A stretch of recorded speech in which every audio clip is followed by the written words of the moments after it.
Les 5 excuses les plus populaires pourquoi les gens investissent pas dans la crypto. En première place, c'est trop risqué. Moi, je vais te dire, ce qui est vraiment risqué, c'est pas d'investir en crypto, c'est de laisser son argent dormir dans son compte de banque, que l'inflation te gruge ton argent, l'inflation qui augmente de 5%, même plus par année, fait que ton pouvoir d'achat diminue à chaque année. Ce qui est le plus risqué pour moi, c'est de laisser mon argent à la banque puis pas l'investir en crypto. Deuxième chose, c'est que les gens ils disent j'ai raté le train. Je me souviens quand j'ai commencé en crypto en 2016-2017, Bitcoin était à 2000, puis les gens, aussitôt qu'ils l'ont vu monter à 10 000, ils ont dit hey, c'est trop tard, on n'en achète plus. Mais guys, le train avance avec ou sans vous, ok? Puis il y a moins d'à peu près 10% de la population mondiale qui connaissent et achètent du Bitcoin. On est très en avance sur la masse. Il y a des gens qui disent tout le temps que Bitcoin il a atteint le top, on a raté le train, mais Bitcoin continue de faire des hauts de plus en plus haut. Fait que c'est quand à un moment donné que tu vas arrêter de dire j'ai raté le train puis tu vas juste te positionner. La troisième chose qui empêche le monde d'investir souvent, c'est je comprends pas assez. À mon avis, si tu as des placements traditionnels ou tu vas acheter du S&P 500, tu comprends pas nécessairement plus la bourse. Tu dois comprendre la base, ok? C'est ça le plus important. Il y a une différence entre trader puis investir. En investissement, tu as besoin de comprendre la base. Si tu veux faire du trading, puis selon moi, tu dois traiter ça comme une profession. C'est vraiment plus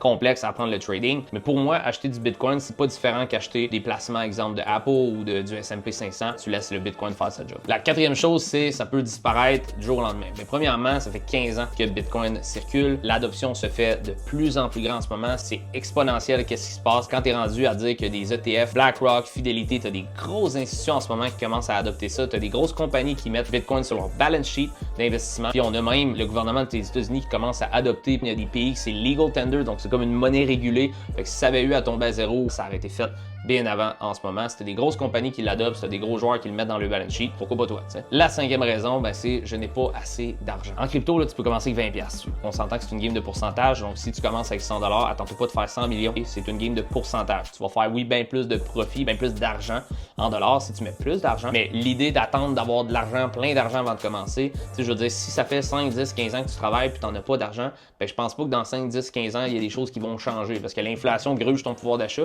puis ton salaire de ce que tu travailles dans ta vie augmente pas. À un moment donné, si tu veux des résultats différents, il faut que tu fasses des choses qui sont différentes. Même si tu commences avec un 100$, puis qu'après ça, tu reload puis t'en remets de temps en temps, ben, je pense que tu peux juste t'en aller par en avant au lieu de tout le temps penser, ben mec, j'avais plus d'argent, je vais commencer. Tu vas jamais commencer parce que tu n'en auras jamais plus parce que ça fait 10 ans que tu fais les mêmes choses, fait que pourquoi ça serait différent?